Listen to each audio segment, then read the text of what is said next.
হামলা মামলা, দখল বেদখল, মারামারি হানাহানি থামছে না কোনোটাই। চট্টগ্রামের পরিস্থিতি জানান দিচ্ছে এমন চিত্র। মানুষ নয়, এবার বাঁচতে পারেনি সাবেক এক সংসদের কবরও। তিনি ৭১-এর রণাঙ্গনের বীর সৈনিক ছিলেন। ভাঙচুর করে কবরে কেরোসিন ঢেলে আগুন ধরিয়ে দিয়েছে দুর্বৃত্তরা।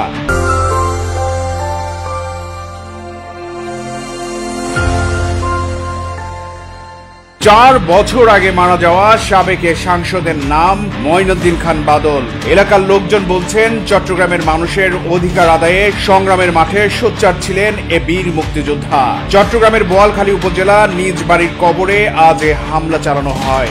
অনুসন্ধান বলছে, চট্টগ্রাম ৮ আসনের সাবেক সাংসদ বাদল মারা যান ৪ বছর আগেই। মঙ্গলবার বিকেলে মঈনুদ্দিন খান বাদলের কবরে হামলা চালায় একদল দুর্বৃত্ত।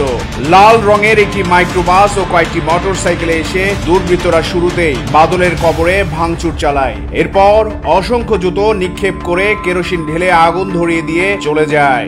এমন নারকীয় কাণ্ডে এলাকার লোকজন ক্ষোভে ফুঁসে উঠছে। তারা বলছেন, বাদল আওয়ামী লীগের রাজনীতির সঙ্গে সম্পৃক্ত ছিল না, তিনি জাসদের রাজনীতির সঙ্গে সম্পৃক্ত ছিল আমৃত্যু। লোকজন বলছেন, মুসলিম সম্প্রদায়ের কবরে ভাঙচুর করে আগুন ধরিয়ে দেওয়ার এমন নজির খুবই ন্যাক্কারজনক ঘটনা। চট্টগ্রাম প্রতিদিন নিউজ ডেস্ক।